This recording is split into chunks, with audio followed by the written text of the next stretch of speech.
Hey folks, welcome back to the Unbeatable Mind podcast. This is Mark Devine, your host. Thanks so much for joining me. We've got an amazing guest, my friend Dave Asprey today. Before I introduce him, I've been asked to remind you to rate the podcast if you get it on an alternate source than iTunes. We have like 500 and some odd 5-star ratings at iTunes, which is awesome. Thank you very much.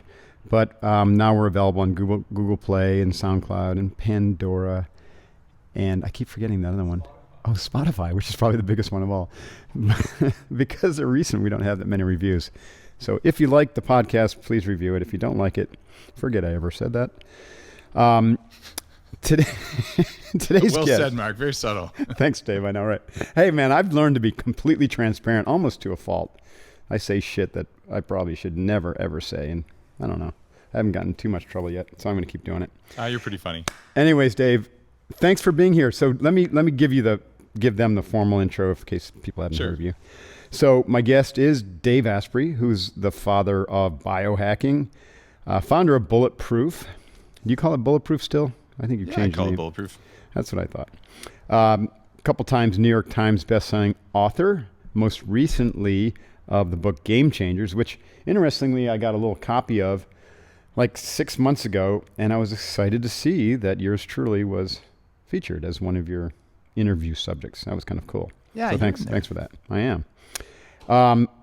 Webby award-winning. I don't know what that is, Webby. It's like a Grammy for podcasts. It's kind of a big deal. How do we get on that? Do you have to apply?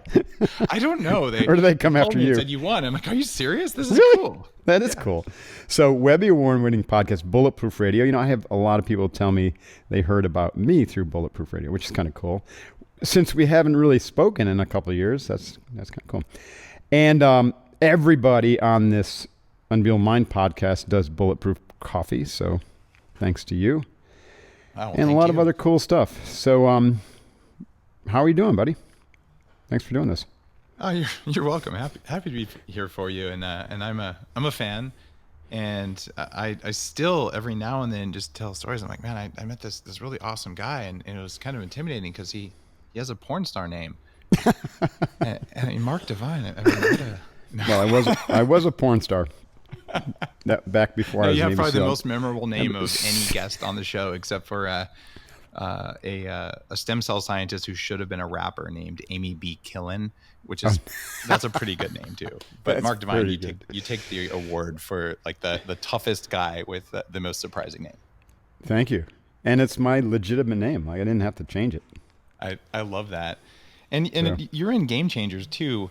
Game Changers is this study of 500 people have been on Bulletproof Radio who've done things at very elite levels and what makes them tick. And even then, it's a structured survey where I didn't want to do what one person recommended.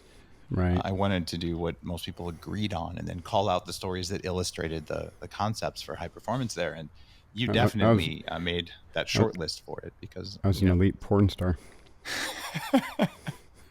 I mean, it's pretty tough to be elite in that people. category. That's true, yeah. I'm actually just getting warmed up teaching people. You know what I mean? For most of my life, I was a warrior. Yeah. I'm still a warrior. But, I've set down the machine gun, picked up the pen, and now the microphone. And it's definitely healthier. I'll probably live longer than I would if I was you probably will. Wielding the weapon. What was your question? Are you hooked up with Lieutenant Colonel Grossman? Have you interviewed him on your show? I have. I love you guys that guy. would be buddies. Like you said that thing, put down the machine gun, picked up the pen. You kind of remind me of each other at different stages. Yeah. So, listener, if you don't know, Grossman is the author of On Killing and On Combat, and both are really, really interesting reads.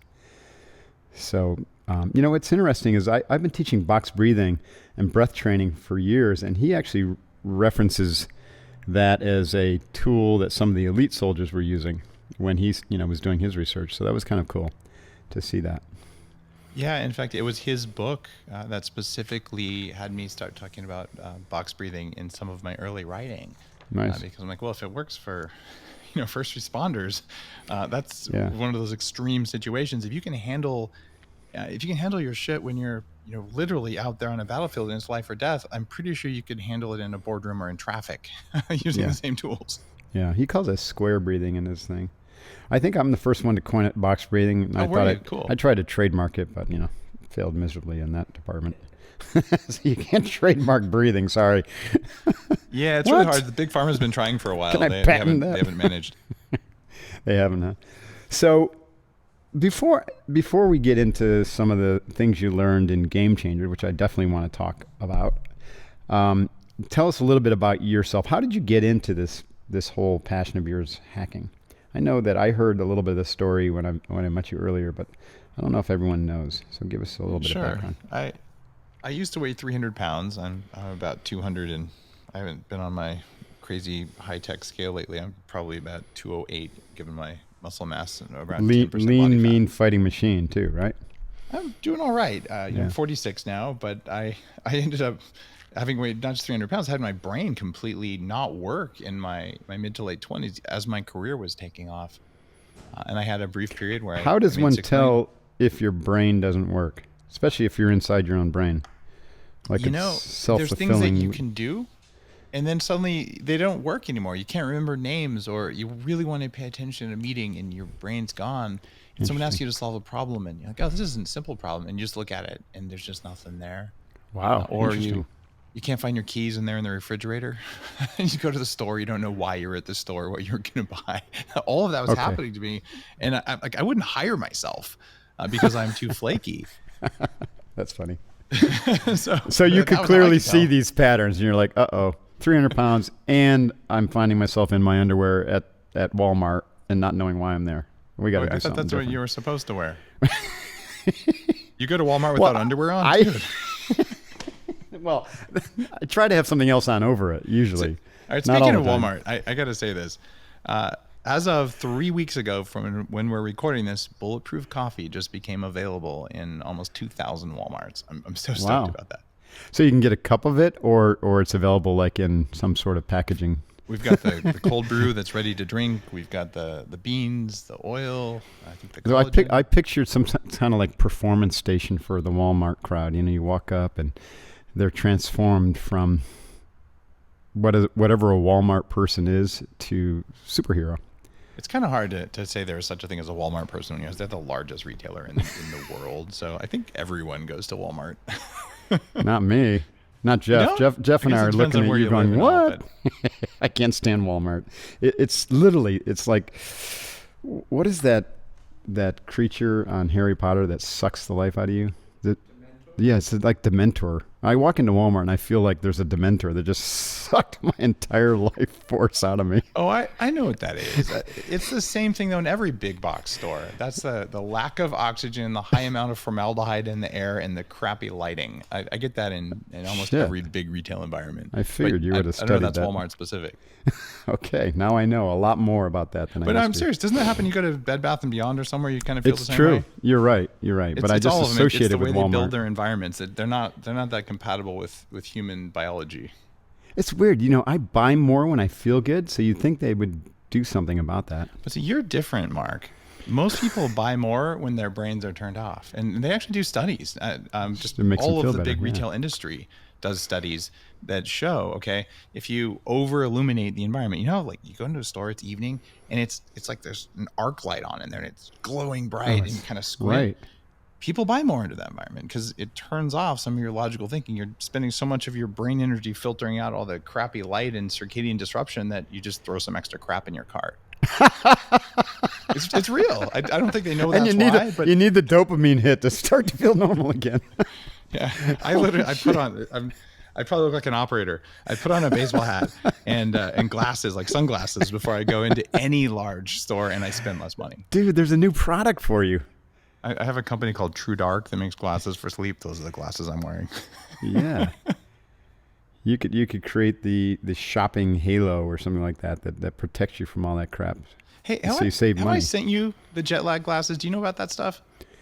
No, I need some of those. Oh my God. Yeah, I started this company called True Dark, and we've got specific types of glasses for training circadian rhythms. So you go into a bright environment at night, you can still get really good quality sleep. I don't have jet lag anywhere on the planet anymore. I'm going to send you True Dark glasses. Okay. I'm flying tomorrow. Could you overnight those, please? We have them on Amazon. Maybe they do 1 hour delivery in San Diego. That'd be nice. So 300 pounds, your brain stops working. So you just put some butter in your coffee, and the next day you were feeling better, or what happened?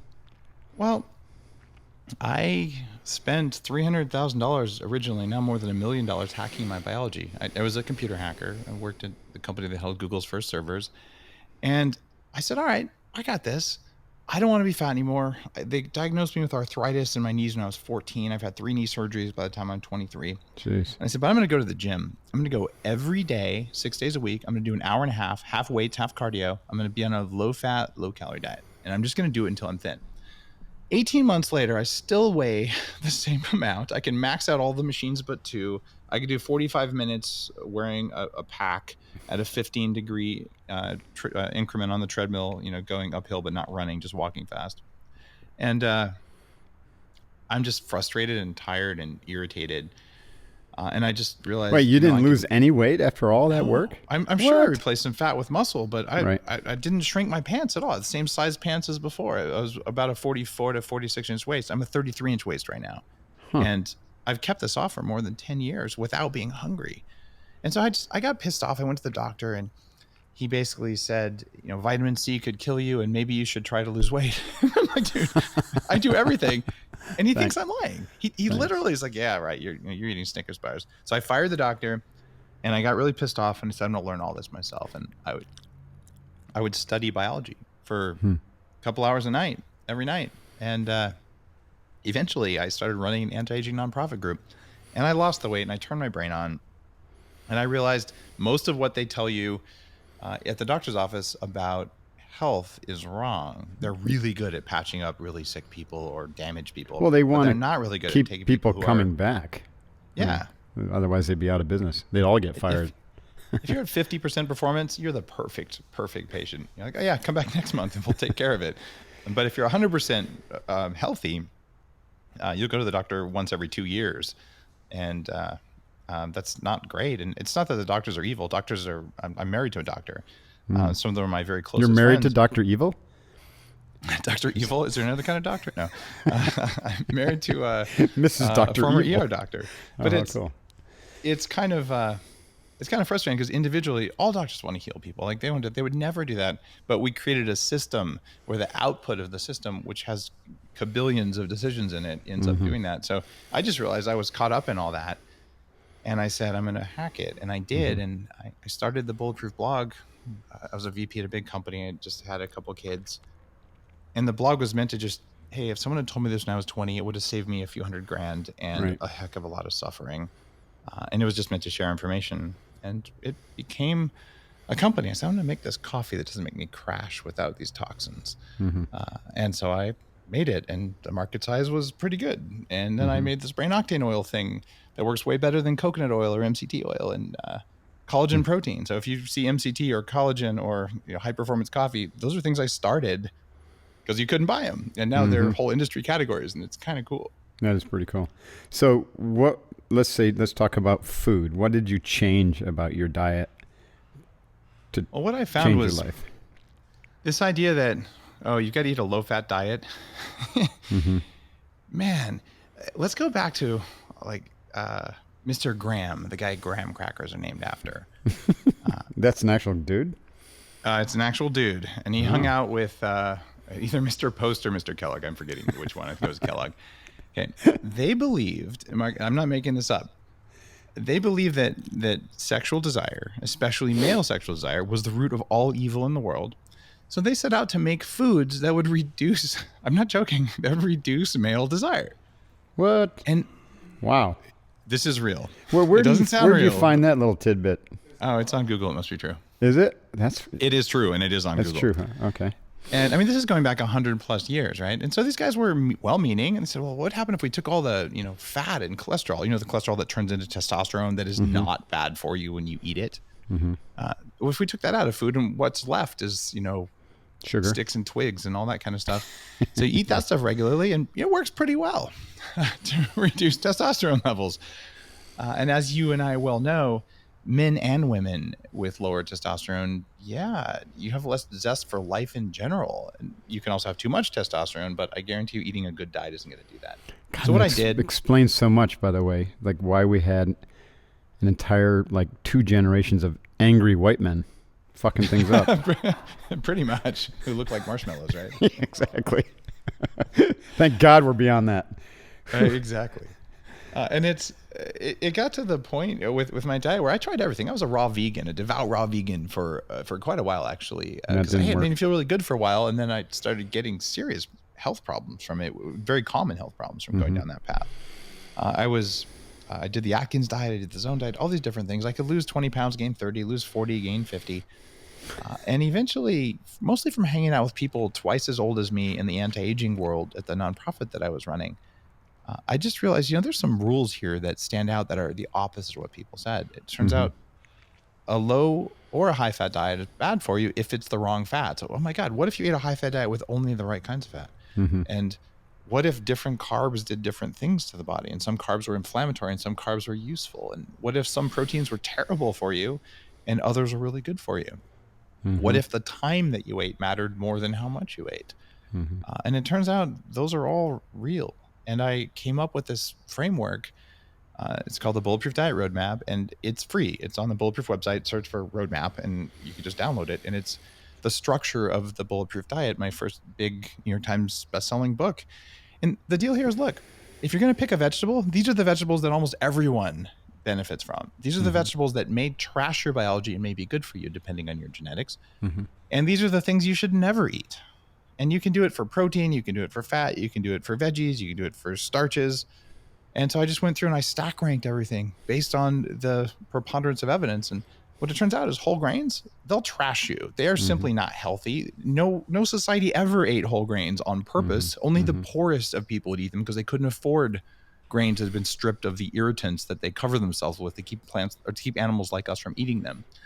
So I rejected the things that make you weak first. Then I added in more of the things that make you strong. And I found a level of resilience and cognitive function and physical health and lack of pain and just a sense of ease in my life that's pretty damned amazing. Along the way, I started a neuroscience facility. I've done right now about 3 months of my life with the electrodes glued to my head doing advanced meditation. That's called 40 Years of Zen. I want to talk about that later. Okay. Yeah, but like that's been my path. It's super weird, to be really clear, but I suffered so much. I was tired of being a fat ass and having no emotional regulation and having a brain that betrayed me. And so I said, all right, I'm done with that. So I put all of my effort you into replaced 40 years of obesity with 40 years of Zen. That's a good. That's swap. actually legit. Yeah, that's I've never thought of it that way, but yes, I'm stealing that line. So where do graham crackers fit in? Because I can still think, like, every once in a while you stuff graham crackers with either ice cream or marshmallows. Yeah, s'mores. S'mores, yeah. So Jeff is nodding his head like, yes. So they're okay, right? What you do is you take the graham cracker and just drop it right into the blender with your coffee and your butter, and you're good to go. It's not every meal we're okay there, huh? Now, the sad thing is that most people like, I get it. Wheat isn't that good for me. I'm just going to have it every now and then as a special treat. But if you put on your warrior hat, like, all right, you're living in a city, like let's say you're in New York City. And once every 20 to 50 years, a building falls down because terrorists do something bad. Okay? You get over it. Now, if you're living in a city like, I don't know, Kabul, where a building blows up about every 3-4 weeks, if not more often, you're in a constant state of reactive trauma. And your immune system is not very different from you. So if once every week on Friday night, you throw a grenade into your gut, well, your nervous system and your immune system never get a chance to just chill out. And every now and then something bad happens, but generally things are chill. So you end up with a hyper-reactive inflammation state in the body. And that's why the kryptonite foods on the Bulletproof Diet, eventually you just learn those aren't food. And someone can put it in front of you and you're like, I don't want to eat that. And I don't want to eat my kids' crayons either. Because they don't register as food and I'm not craving. I'm not starving. I don't feel like I'm going to die if I don't eat. In fact, I could fast 24 hours anytime. In fact, I just did fast 24 hours. I just broke my fast right before this interview. Good job. I could tell, man. You're like on fire. I fast 36 hours every month, once a month. That is a great way to live a lot longer, build resilience and toughness. And in fact, I'm just starting this with my employees across my portfolio companies. I'm starting with the Bulletproof team.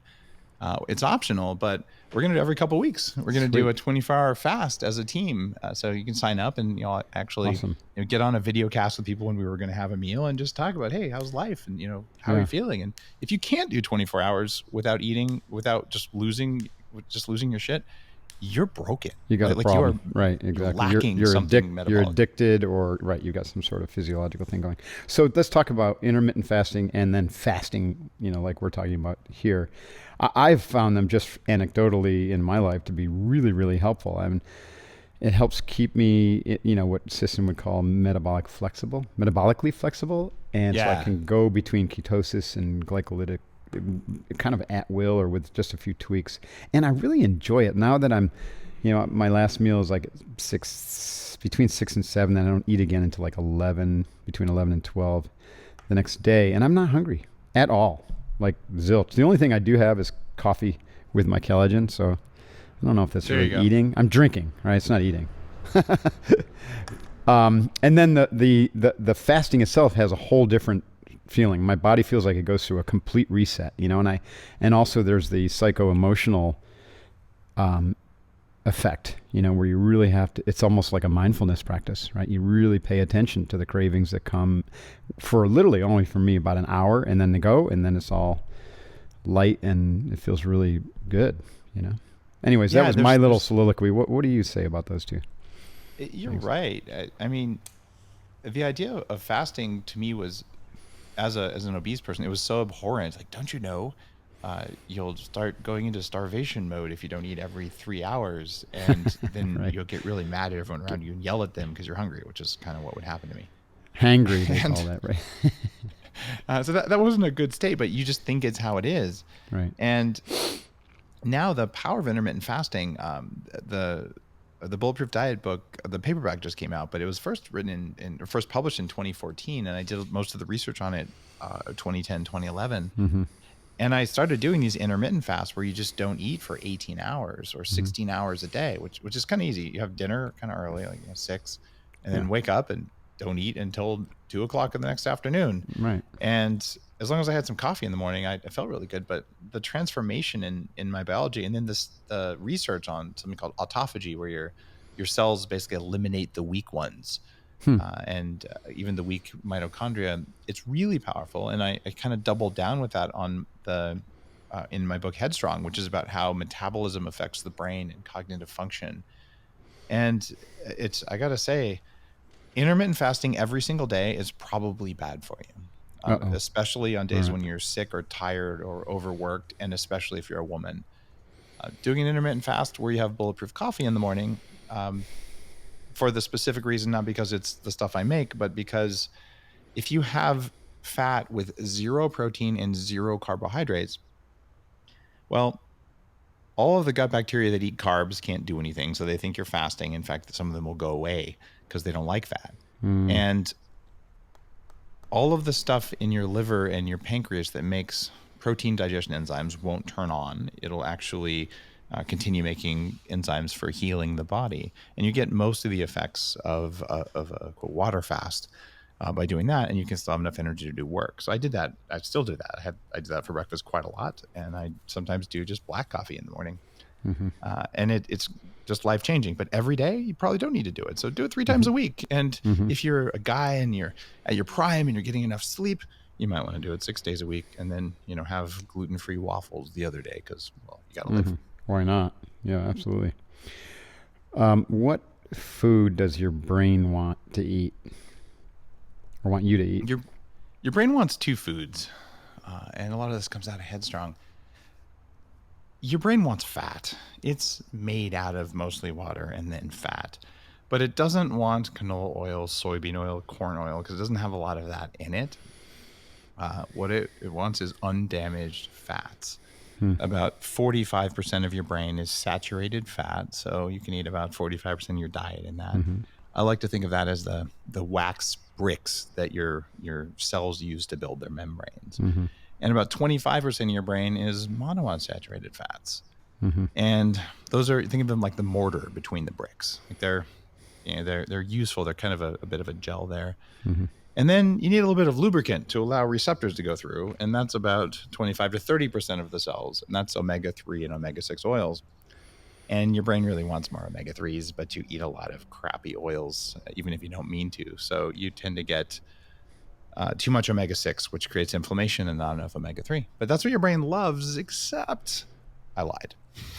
Because even though the cells throughout your brain are made of those fats, your neurons want to eat ketones, which is what happens when you metabolize fat without carbs. But the repair and maintenance and pruning and immune cells in the brain, called the glial cells, they want sugar. They want glucose. And your body makes glucose from eating some types of protein, or eating a lot of protein, or from eating carbs. Whether it's starch or sugar, you'll get glucose from both, just at different rates. And that is a conundrum. So did you want your brain to repair itself? In which case, I guess you should just drink soda all the time and eat cake. Well, that's not going to work well. But if you eat just fat, you go into this, I call it the keto bro state, where my ketones are higher than yours, so I'm tougher. If you eat a gram of glucose, you're a bad man. And you get this weird, it sounds an awful lot like when I was a raw vegan. Like, oh my God, you ate a piece of animal protein, you're a bad person. Like, both sides are kind of off the rails. Right. I cycle in it back and forth. So I'll do a day with no animal protein. Right. And then I'll do it with moderate animal protein or whatever. But what your brain really wants is sometimes ketones and sometimes carbs. And what you can do, and what I do most of the time, I eat a low but not a no carb diet, and I get my ketones because, well, new study came out last year. The amount of caffeine contained in 2 small cups of coffee doubles ketone production in humans. No way. That's awesome. And get this, brain octane, which is a type of MCT oil, but one of multiple types that are available on the market. It raises ketones 4 times more than coconut oil, and coconut oil raises ketones no more than just sleeping all night, which is an 8-hour fast. So I'm like, let me get this straight. My neurons wanted ketones. I take my Bulletproof coffee, which has the caffeine effect in it. I add brain octane to it, which is part of the recipe, which gives me more ketones. And all of a sudden, my neurons like, yeah, I got my ketones. And then when I have for lunch, God forbid I had some sushi with white rice, I'm not a keto bro anymore. But my glial cells like, all right, we got this, we like this, and my gut bacteria are pretty happy about it too, and I monitor my gut bacteria. So it's this idea: how do I be in ketosis sometimes? How do I eat tons of veggies all the time? And how do I eat some carbs all the time while avoiding toxic proteins and damaged fats? And you do that. Don't eat too much. Don't eat too often. Everything is easy. That's awesome. So yeah, I know you're frustrated because you want to talk about game changers, but you know what? No, man, I love talking about what makes people work better. Actually, you know what I want to talk about? I just sent you a note to say, hey, an email to say, hey, give me your address. I'm going to send you some True Dark glasses. And I get this auto bounce that says, as a way to avoid electronic distractions, I don't use my computer. I'm hiding in a cave in the Himalayas, and I accept carrier pigeons. And they normally take weeks to reach Tibet, but ours are trained to achieve 20 times what they thought possible. Dude, what an arrogant message, you asshole. Most people think it's funny. You're the first person to I'm call totally me joking. arrogant, It's not arrogant at all. I'll totally take that. That's awesome. I just wanted an excuse to call you an asshole when you couldn't thump me for saying it because we're remote. You must be impressed with my internet coverage here in the Himalayas, though, because I'm doing this podcast from my cave, actually. You know what's really funny? Speaking of Tibet, I really did come up with the idea for Bulletproof Coffee on the side of Mount Kailash when I first had yak butter tea, which the Himalayan people in Tibet and other Himalayan areas, they figured out you can mix butter in tea, and somehow when you mix it up, you get this keto effect and some other things with water chemistry, and it's just a core thing. And I noticed I felt much better. Yeah. But what I haven't really talked about on that trip, this was a long time ago, it was like 2004, there was no internet coverage. So I, being a dumbass IT computer hacker guy, I brought a 3-pound laptop. You couldn't even buy one back then. It was really hard to find one. And I'm like, yeah, I'm going to do my email this whole trip. I'll be so connected. Or satellite connectivity, or what were you using for internet? I would go to an internet cafe and I'd wait till no one was looking. I would unplug one of the computers from the network and I'd plug it into my laptop, and like, I'm going to download my messages. But the spammers at the time, there was no spam filter. I was getting so much spam that I couldn't download the spam faster than the internet connection available in Tibet. So my laptop was just a brick I carried with me, which forced me to meditate for 3 months. So that's why. And you got in really good shape hauling that thing around. Exactly. That is awesome. What a great story, huh? Yak butter. Can you buy yak butter anywhere in the United States? When I came back from there, I want to feel that brain thing I felt the first time I drank it. So I tried to buy yak butter. I mean, I searched around. I found a guy who was selling like tiger meat. I'm like, that's disgusting and wrong on so many levels. And they're like, oh, if you want to pay $1,500, you can buy the certain organs of the tiger, the male organs. And Good I'm Lord. Like, this is even more horrible. I'm not joking. I found that. Holy cow. But they didn't have yak butter. I'm like, this is not okay. So I tested like 25 different butters. And that's why if you see someone say you got to have grass-fed butter, well, I kind of did that because only grass-fed butter would create the effect. All the other butters made from animals that eat corn and soy, it's the wrong fat. The butter doesn't work. That's why Kerrygold butter in coffee became a thing, because I tested 25 butters just in search of yak butter-like effects. Well, I'm glad that you had the patience to do that, because I never would have done that. So again, I got this, well, you know that I've been a meditator for many, many years. Well, maybe you don't know that, but I have. I've been studying Zen since I was 21. And then, kind of like I went down the 8-limb yoga path, but I've always considered myself as a Zen guy. And then I learned that I can get 40 years of Zen in 1 week, and I feel like I've wasted my life. Like, how come I didn't learn about that I could do it all in 1 week, like 40 years? Actually, more to the point, why didn't the military invest in giving you that kind of training? I'm not necessarily my 40 years. I want to know that too, but they are now. So by the way, this is good news for you and all the listeners. The SEALs are now, they're not calling it Unbeatable Mind, but they're starting to deploy Unbeatable Mind breath and concentration and visualization training at Buds. Good. Isn't that cool? They're not paying me for it. They're just borrowing it. Well, they should. In perpetuity. I mean, the SEALs have this weird thing. They don't like to pay other SEALs for stuff because they figured that I developed it all kind of on their watch, which is not true, because I actually developed all that outside of the SEALs or before, but whatever.com. I'm glad to do my part. I'm pretty sure that when you were out doing yoga, when you were deployed and everyone was looking That's at you funny. Right. Yeah. You told the story on Bulletproof Radio. It was a while back, but I remember this. That's right. And like, you're that crazy guy who's like going to go out there and do yoga when everyone else is, doing whatever they do.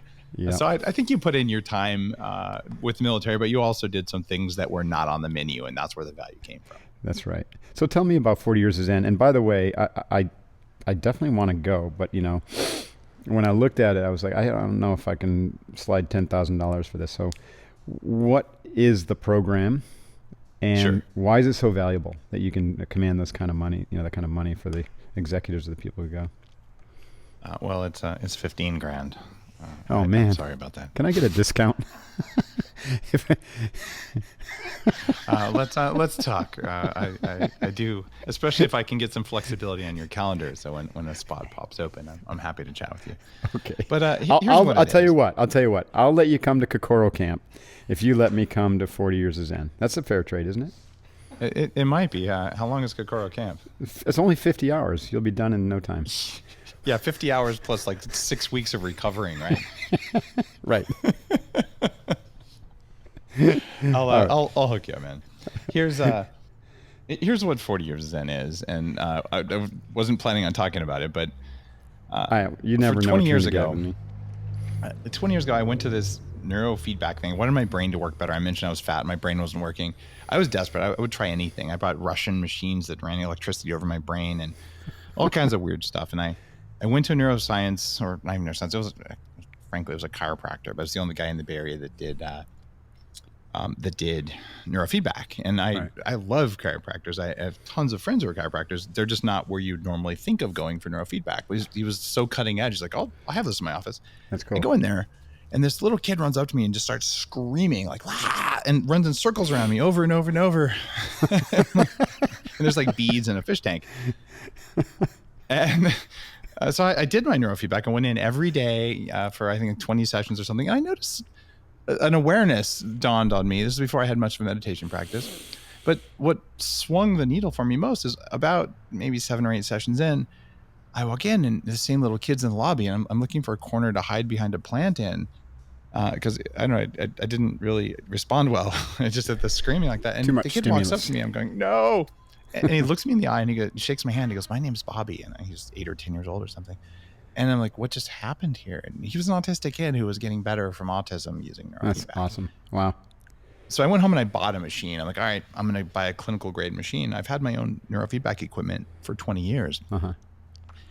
After a while, I realized doing brain surgery on yourself is kind of stupid, because if you have the powerful gear, you can break your brain. You can induce PTSD in a healthy person in a couple hours of bad feedback. Yeah, I believe it. Even now, I have 2 neuroscientists who work for me. I ended up opening, I would bring executives through neurofeedback training using partners and develop the 40 Years of Zen program, just saying, all right, I want this to happen. I want this to happen. And finally, I just said, I got to open this place. So we developed custom hardware and software available nowhere else.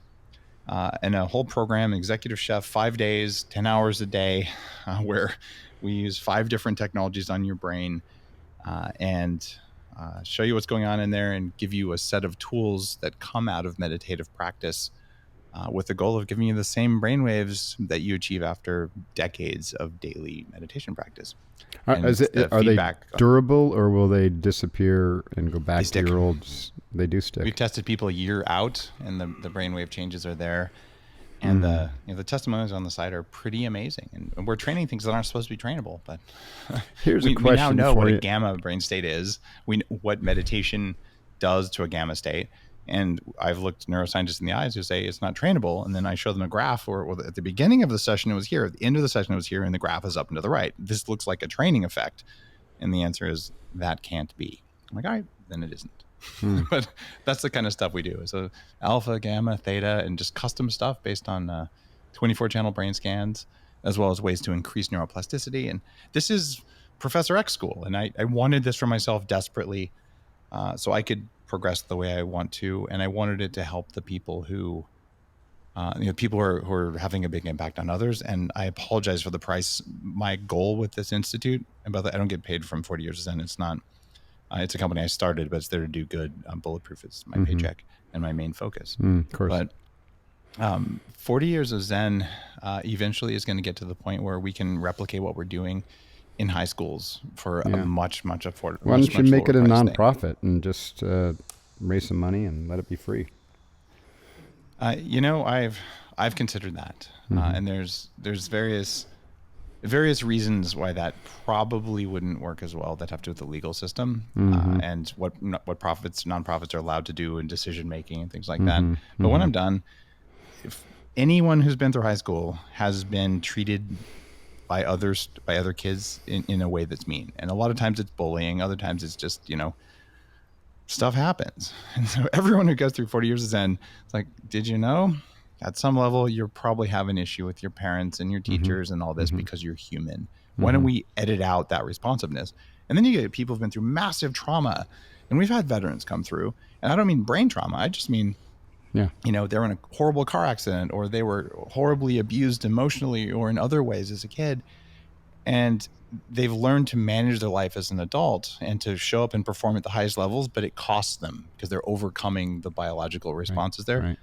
What if you edit out the pattern so that you just don't have the responsiveness, and you don't have to put the work into going around it? That's what I did. That's why I could do the stuff that I did. I got rid of my garbage. Does editing out the pattern neurologically or changing the brain wave associated with a particular state, is that the same as changing the subjective experience? Or is it ideal, or would it be ideal to come at it from both ends?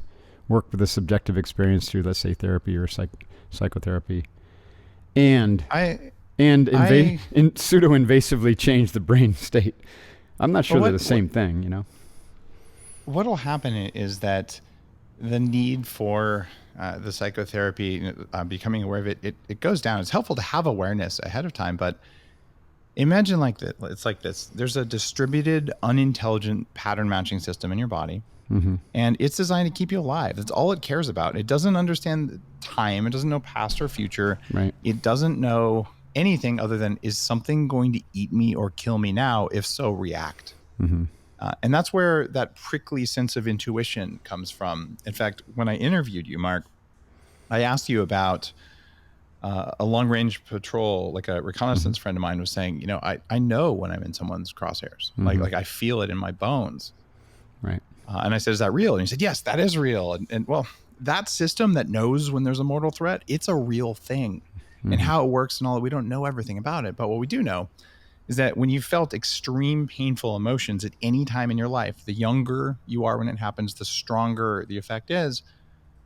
That pattern matching gets embedded in your system. And from then on, if you walk into a boardroom and someone says something or something happens that triggers that pattern matching system, you'll immediately feel anxiety, stress, fear, anger, boredom, any of the ego associated things. Or you may go into fight or flight mode. Your sympathetic nervous system gets triggered, and now you're in fight, freeze, or flee mode.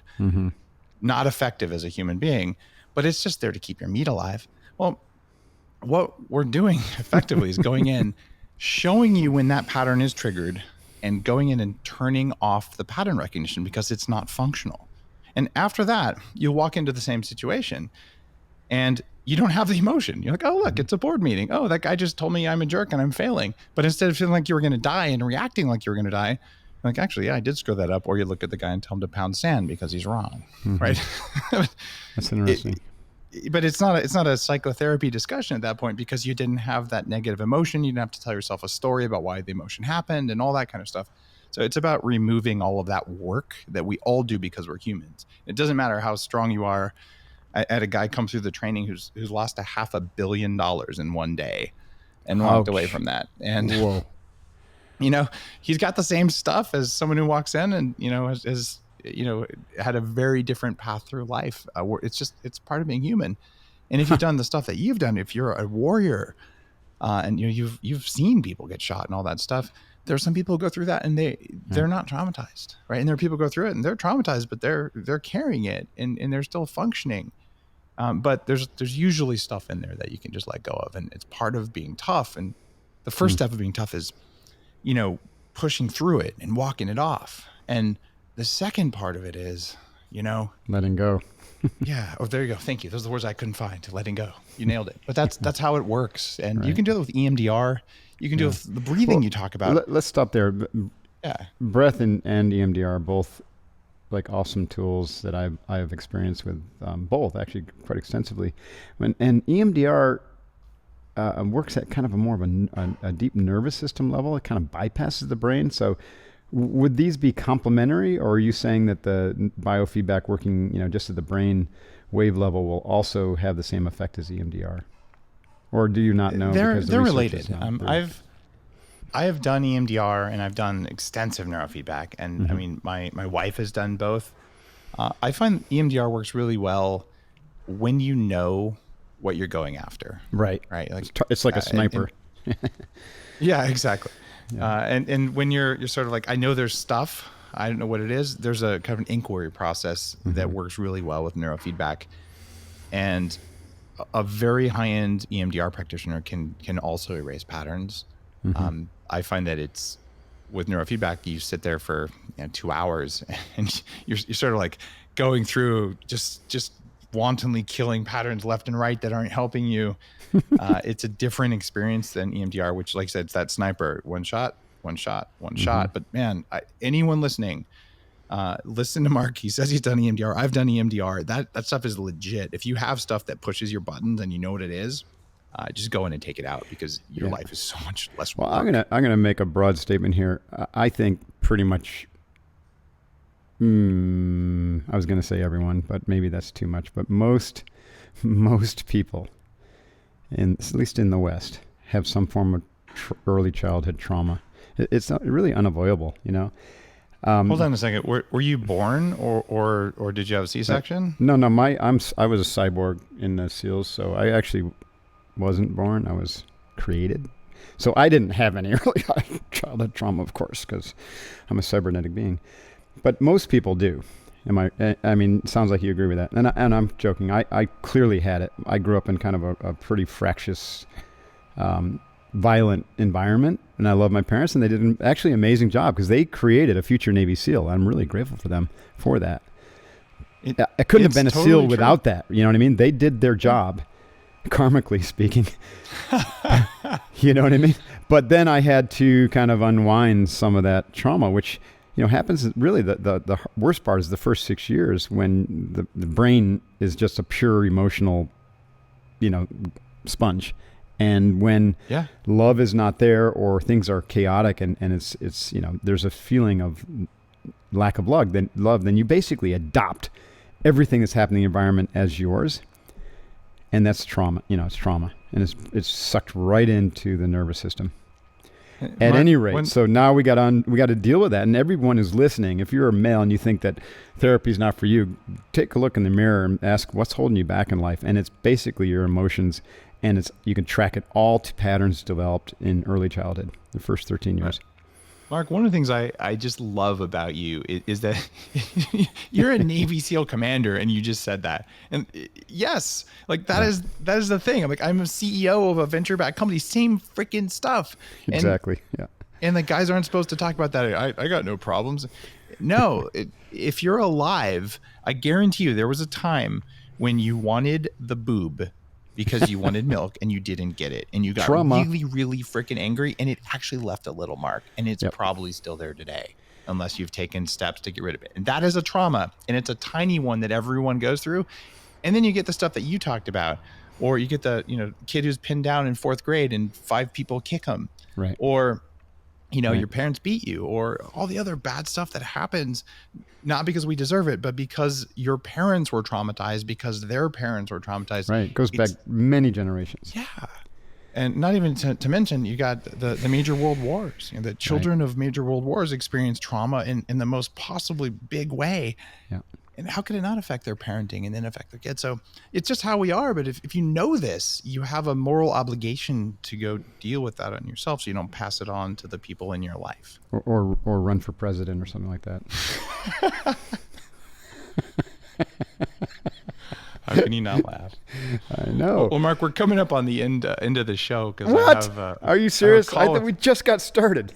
We just got started. I know. I got a call with my legal team. Hey, you want to talk about your book? Yeah, let's just talk about Game Changers a bit. Here's the deal. If you like what we talked about today, imagine 500 people as cool as Mark, where you interview them for an hour and go through as a statistician to find out the things they all agree on, or at least mostly agree on. You boil down 46 laws that the people who change the world in their own field, what they follow. Right. This is the book, the highest ranked or highest rated book of any book I've written, almost all 5-star reviews. No kidding. And it's good job. The highest ROI book I've ever done. And it covers your story, and it talks about what sex does to performance. It talks about what plant medicines like ayahuasca do for performance, and breathing and meditation and mindset and community. What were the top 3 things that you learned out of the book that would be interesting and applicable to a reader or a listener? 3 big buckets in Game Changers were that the people who do big things, they learn and consciously choose how to be smarter, how to be faster, but also how to be happier. Not one of the people I interviewed ever, when I said, what are your 3 most important pieces of advice to perform better as a human being, just based on everything you've learned in your entire life? Mm-hmm. No one ever said money. No one ever said power.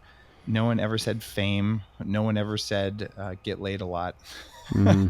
Well, that was 4th. The things that you might imagine, they were all focused on, relationships, on taking care of their bodies, having proper sleep.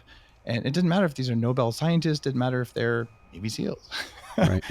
These are the common elements, the people who learn how to crack the code on making a big difference. So I would say the big thing, smarter, faster, happier. But if you want the totally unusual stuff, the chapter on the fact that there is such a thing as an orgasm hangover is definitely worth reading. And it's very different for men and women. I interviewed John Gray, a friend, a guy who wrote I met John. the Mars Venus series about different hormones and sex and timing and things. And so, hey, if you don't consider relationships, sex, food, environment as a part of your performance variables, you're probably doing it wrong, because the 500 people I interviewed all noticed that those matter. And they all do. Awesome. Game Changers. And I've got the book and I love it. So everyone, I think it's definitely worth checking out. So please do. I have 2 more questions. I'll let you go because I know you got another call. If you said somewhere last time I checked in with you that you planned to live to 185. Is it still 185 or is it now like 225? It's at least 180. So at least anything 180. north of 180, I'm going to feel pretty good about. Okay. And really, I want to die at a time and by a method of my choosing. I like that. Yeah, I'm with you on that. But if the power went out today and you survived the Mad Maxes and the zombie apocalypse, do you think you'd still make it to 180, or do you need technology? Will you need technology? For that number, you need technology. Okay. Yeah, I think assuming that we don't run out of food or more likely topsoil and an asteroid doesn't hit the planet, I don't think 180 is even particularly aggressive as a number because I know the people doing the anti-aging based upon research. where things are going with nanotechnology and anti-aging and all that shit. Yeah, just the things we understand now that we didn't before about genetics and microbiome and the advances. And some of the things I've done, I mean, I have friends who they can double the lifespan of a rat, at least 90% improvement reliably over and over and over. Oh, how cool. Soon before the average person or the listener will be able to access some of this tech beyond? Well, it's almost like you're asking about my next book called Superhuman that just now hit pre-sale. All right. and that is my, hey, here's what I'm doing to live to 180. And some of the tech is already out there and stuff we already talked about, intermittent fasting, breathing exercises, learning how to sleep. These all extend your life in meaningful amounts. Mm-hmm. So people who are not going to spend any more than they already do now can meaningfully change their risk of dying from the big four things that kill them, which is cardiovascular disease, Alzheimer's disease, diabetes, and and cancer. So those are the big four. We already know what to do there. That's just changing some habits you have. And that's going to give you a lot more health span, but it probably won't give you extra years. Right. So you might not live longer than you're supposed to, but you won't die as soon as you would have. If that makes sense. And then there's 7 things that we're working on. And I tell you, here's what to do that's free. Here's what to do that's cheap. And here's what I did that was stupidly expensive, but will be cheap in 5 years. Right. And here's what it felt like. And the idea there is I am a human guinea pig, but all the stuff like stem cells, it's plummeting in price. The stuff you can do now is 10% of what it cost a few years ago, and it'll be 10% the cost of that in another 5 years. So the idea here is this we'll be is having meant stem to be cells in part our of the human condition. We'll have stem cells in our coffee in the morning. Right. Absolutely. Blend some bone marrow in there. It's going to be good. Okay. One last question. Gosh, we could do this. I know we got to go. So I eat well, I sleep well, I move well. I've done 40 years of Zen. I got all that. Check. And I'm a busy executive. I have literally 1 hour or a half an hour, let's say a day, extra time to do Dave's training. What do I do? You know, if you have 1 hour a day and you do all those things, you probably don't need any of my training. Don't need any more? I mean, you're doing. You might lay down and do some red light therapy. You might go to Upgrade Labs and do some intermittent hypoxic training. You might do Vasper with blood flow restriction and ice water at the same time. There's things you can do that give you advanced benefits. Cryotherapy, hyperbaric oxygen for anti-aging, things like that. But if you're covering the bases you did there, you go walk on the beach or something, right? Yeah. But an hour a day is a big investment. It is. Spend it with someone you really care about. I love that. Dave, thanks so much for your time. Really appreciate you, brother. And I'm going to follow up on 40 years of Zen and our trade right, for Mark, Kokoro I'm Camp. Hook you up. It's going to be a very cool adjunct to the amazing stuff you've already done and already developed. So I look forward to it. Thanks for your work, and I love it that you talk about trauma and you're a Navy SEAL. Keep doing that. Like everyone needs to hear your message because you're a unique human. Thank you. You are too. We'll see you soon. Thanks, brother. All right. Thanks again. All right, folks. That was Dave Asprey. What an interesting, fascinating, really cool dude. And you got to get his book, Game Changers, and look out for his new book. I can't wait for that. Superhuman. It's great stuff. And also bulletproof.com. Yeah, I think that's it, right? Dave, you still there? Bulletproof.com. Okay. And stay focused. Do the work. Be unbeatable. I'll see you next time. Hoo-yah. Divine out. Hey, this is Mark Divine. Thanks very much for watching the Unbeatable Mind podcast on YouTube. You can also find the podcast at iTunes, Stitcher, SoundCloud, Google Play, and unbeatablemind.com/podcast. Be sure to check out the new episode released every week. Hoo-yah.